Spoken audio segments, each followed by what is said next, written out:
Social anxiety, let's do a quick video on this. I've been trying to film for the last hour, so it's not good. It's getting dark now. It's a big issue for me, and it really comes down to yourself. If you want to overcome this, I now see fully that this is down to me and my own perceptions, because reality is up for question. The way you see things isn't necessarily the way things are. If you're at a gig and you're feeling like on the verge of panic, remind yourself that you don't need to feel that way. That might sound really simplistic, like, come on, Stefan, that's not how it works. I can't control the way I feel. But if you can be open to seeing that the way you're feeling is not real, and maybe you know it's not, maybe you know there's nothing to fear, but remind yourself that there's people around, they're having a good time. Nothing bad's going to happen. Oh, but on the news the other day, someone got shot in a nightclub. Yeah, but there's 7 billion people. Like, a few people died. Horrific, but not going to happen. It's not going to happen. You're fine. Oh, but it's really loud.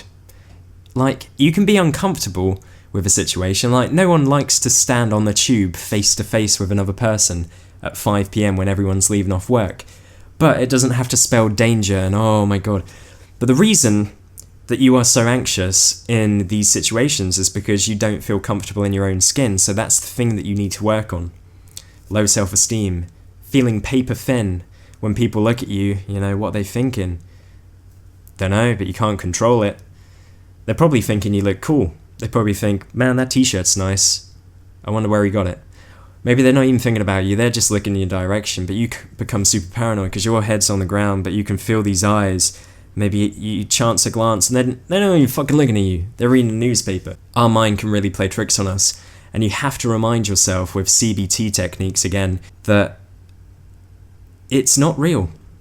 With that, you then need to move on to self-acceptance and to say, I have flaws. Like, some people have a thing about their nose or whatever. Like, my nose is fairly big, right? I've got a bit of a denty head here. Have you seen that?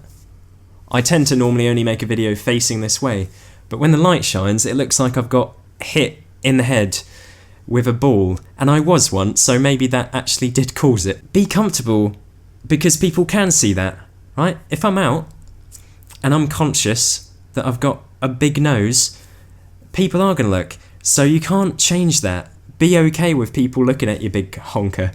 Or for me, when all this started, when I became anxious for the first time, and I think that there are reasons that everyone becomes anxious, and everyone's a bit anxious, but I mean socially, like to have it become an obsession that you care so much about what people think. It was because I had really bad acne, and I was worried that people were judging me, and of course, people were judging me because acne looks fucking horrible. I'm sorry to say if anyone has acne, but it doesn't look nice. So when people look at you, and you feel their eyes moving around, they probably are thinking, poor guy, he's got a lot of fucking spots. And that sucks to be in that situation. But I don't have acne anymore. I paid my dues. I had it all over my fucking chest. Like, I got a little one there. I still get occasional spots. I get some on my back occasionally. But what are you going to do? I think most people do, and they don't really care about it. And if you're under stress, you do get pimples. Just learn to not have to impress people all the time and people please. You become like worn out because you're just trying to make everyone feel good. Which might not sound like a bad thing. What a Samaritan you are. But really, you're just being a pussy because you can't stand up for how you feel. You can't be assertive because you don't have enough belief in yourself to say, actually, mate, I don't like the way you're talking to that person. Actually, that joke was racist and not funny. If you're someone who's really anxious and introverted, the last thing you want is confrontation.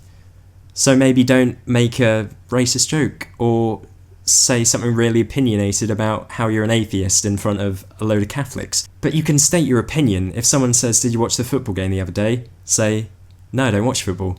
Oh no, but they might think I'm weird. They might not think I'm a real man. I don't drink beer either. They think I'm gay. So what? Who gives a fuck? But we make it ours to worry about. Like at lunchtime at work, I sit and read a book and I think, oh no, people think I'm really antisocial and boring and quiet and weird. They might do, because I think that due to the anxiety I have at such extreme levels, I am a little weird at times, a bit socially awkward. But that's only caused by the way I'm thinking about the situation. There's a book that I want you to read, I don't care if you read it, to be honest, but a book I would recommend you read. How I Overcame Social Anxiety and How You Can Too, and it's by Tobias Atkins. I got it on Kindle Unlimited for free, because I'm doing a trial. And it's fucking great. It's where I'm getting a lot of this from, and it's just the truth. Like, it's not always going to be easy, but for you to be in a crowded situation and freak out means that you need to work on yourself, not change the situation. Run away? Yeah, you can do, but there's nothing to fear. Right? Sometimes you've got to learn to accept that you will have anxious thoughts, but they're not real. They're just thoughts. Some of you might know what it's like to have obsessive, intrusive thoughts, where something enters your mind that's a bit dark and fucked up, and you think, shit, I'm a murderer. I've done videos on this before, and they're actually really good. If I watch them back, I'm like, yes, that's good advice. Well done. People should listen to that. But then I forget it myself. But I better end it there. I think that's long enough. I hope you enjoyed the video, found it helpful. If you did, give it a like if you want to. If you don't want to, I can't make you. That's the main point of this video. Stop trying to make people like you. Some people won't like you. There's people that don't like me, and that's fine. See you later.